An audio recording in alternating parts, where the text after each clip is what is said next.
What's going on, everybody? LK here. Today I want to take a look back at Dragon Ball FighterZ, and specifically Dragon Ball FighterZ Season 1 and how cursed it was. I want to look back at some of the weird stuff, funny stuff. From a fighting game player's perspective, this is a modern fighting game, right? But this game came out in 2018, so 5 years ago at this point. Now we get the benefit of looking back in hindsight, right?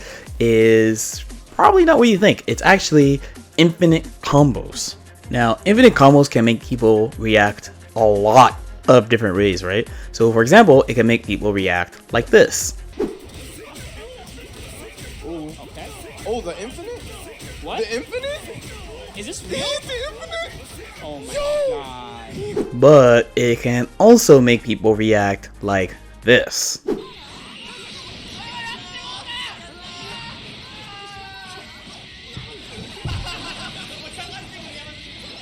So first, let's start by defining infinite combo, and as usual, we'll use the handy dandy fighting game glossary by LordKnight. A combo that can continue forever in theory, but in practice will end because either the clock or your opponent's health will run out. Infinite combos are generally seen as a poor design choice, and most games will try to prevent infinites through various means, including hit stun deterioration, which is when the longer the combo goes on, the less time you have to continue the combo, which should mean eventually the opponent will fall out of the combo. Gravity scaling, which is the longer the combo goes on, the faster the opponent falls, which generally makes the combos end. Juggle potential, so some games, Street Fighter commonly has this, have an invisible point system attached to every move, and while you're kind of bouncing someone on your normals, if you do it over a certain value, the combo just ends. Most infinite combos involve looping a sequence of moves over and over, and in modern fighting games, typically require a convoluted setup or a bug to trick the game into letting it happen. Infinite combos have a long and contentious history. Most people consider it cheap and frustrating, but a surprising number of popular games have had their best strategies shaped by unintended infinite combos, including Marvel vs. Capcom 2, Street Fighter Alpha 3 with crouch cancel infinites, Ultimate Marvel vs. Capcom 3 with tact infinites, and many kusoge, perhaps most famously Hokuto no Ken. I really like that he mentions kusoge, so if you don't know what that means, it's a Japanese word for kuso gameu, literally shitty game, like shit game.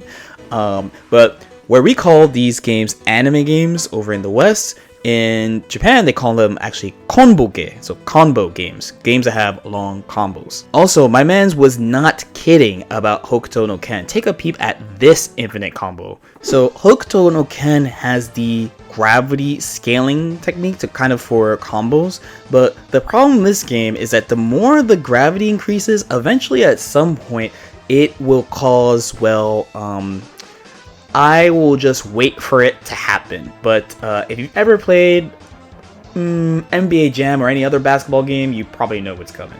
Here comes the dribbling. And honestly, I could make videos about this game. There's a ton of stuff about this game that's pretty crazy. So he's gonna combo, and he's gonna combo, dribbling like the best of them, patiently. This game has a 77-second clock instead of the standard 99 one. Of course, we were talking about Dragon Ball FighterZ. It's a team game with 3 characters, so the clock is kind of longer. And I'll leave it up to you. Pause the video here and post whether you think he's going to time out or not. If you know the game, you probably know what's going to happen though.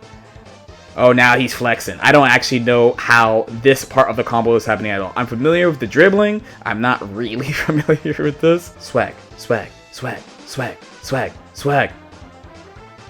I feel like he could have killed.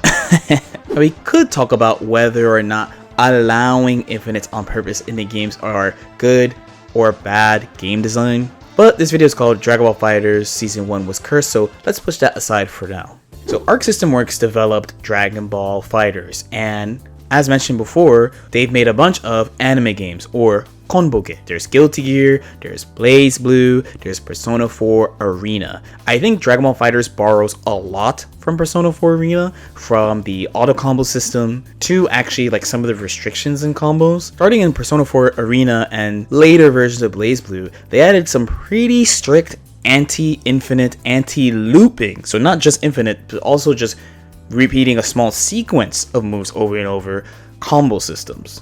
But as usual, players were able to find a way around this restriction. The character that was the best by far at using this in Persona 4 Arena 1 was Naoto Shirogane, and it was called the SMP loop, so same move proration loop.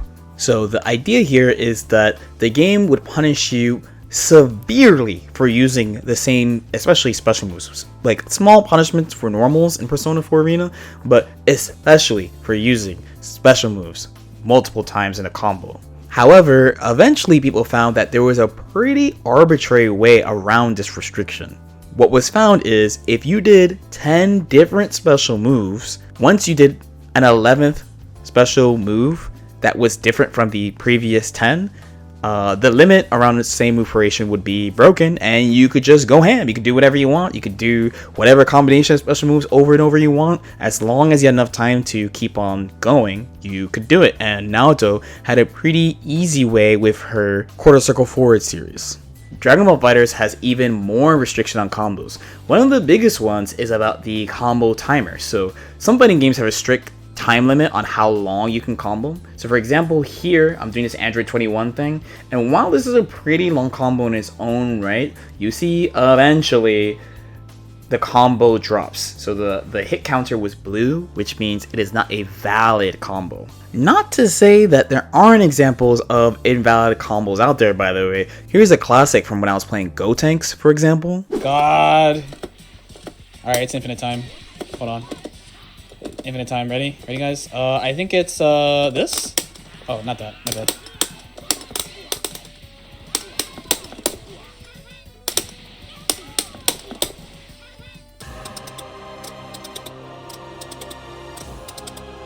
Fuck yeah! Oh, noon rating. Ah! Now you want to play? But alas, memes aside, going back to season 1, as usual, someone found a way around the rules. So it was first found with Captain Ginyu. So the idea here is that Raccoon is multiple hits, but they're all happening at the same time. So for whatever reason, and that's usually just how bugs work, right?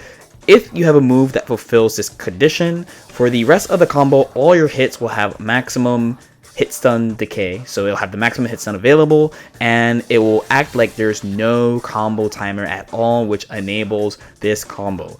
The combo timer in Dragon Ball FighterZ is supposed to be 10 seconds, and it has been way more than 10 seconds, honestly. And you can basically do this forever.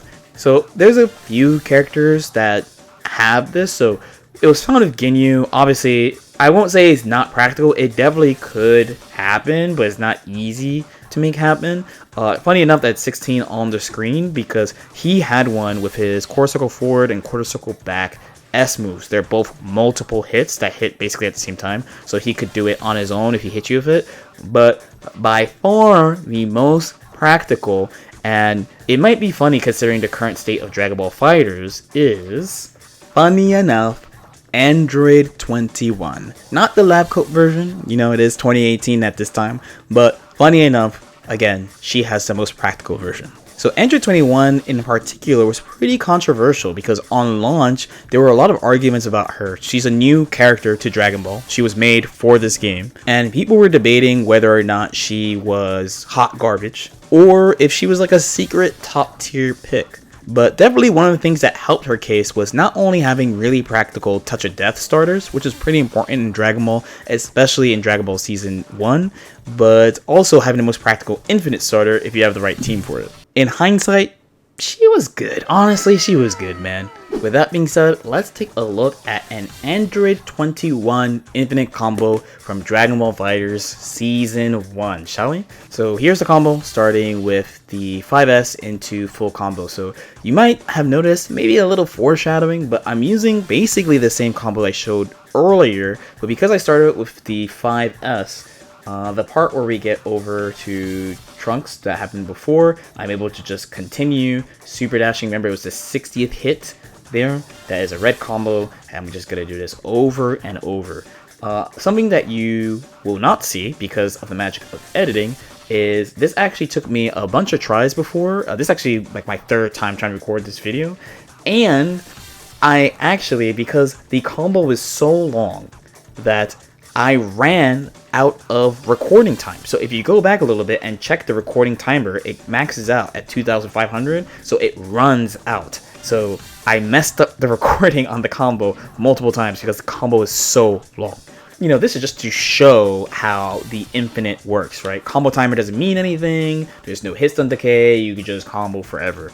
But if you remember all the way back to the beginning of the video, because I used parts of that combo that Mokemochi did to Goichi, you'll realize that the combo starter was different because Trunks is being used before sparking. So if you don't play Dragon Ball FighterZ, I'm like looping my 2 assists over and over because I activated them after sparking. But in a match, if you use an assist before sparking, then you won't be able to basically keep on looping the assist over and over. You only have it during sparking. There are small combo limits, like you get 1 held vanish and 1 normal vanish attack per combo even during sparking. But he made a combo basically where he could do this combo with Vegeta, build enough meter, reach a damage threshold, and go for the kill.